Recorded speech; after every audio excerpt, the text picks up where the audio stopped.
White Helmets were actually responsible to a large degree for the media narrative that we're helping and promoting Jaish al-Islam, one of the most brutal groups inside Syria, and enabling them to get the financing they receive from, for example, Saudi Arabia. So they were effectively acting as a lobbying instrument for Jaish al-Islam. Now, this is not so curious when one considers that the White Helmets are funded by the secret slush fund, the Conflict Stability and Security Fund, but the PR and media is also being funded by the same fund, by the Conflict Stability and Security Fund, through Incostrat, which was an organisation set up or co-founded by a member of Mayday Rescue, James Mazurier's wife, Emma Winberg, and by Paul Tili, another former military operative. What we see here are very clear streams of financing going into operations, both violent extremist military operations, and then, if you like, the counterbalance,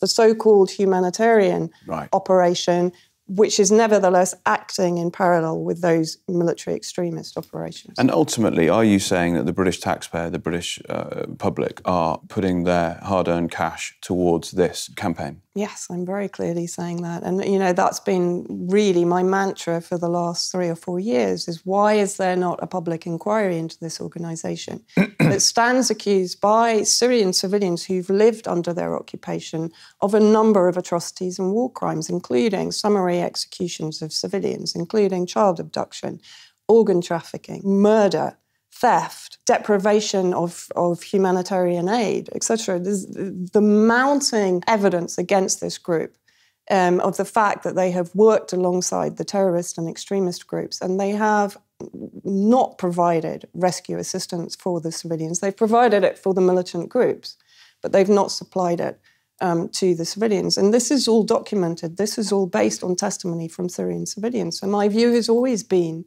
this should be legally reviewed. There should be an independent inquiry into this organisation, because we as taxpayers, if you like, have a responsibility to ensure that happens, because, yes, our taxes are funding this organisation.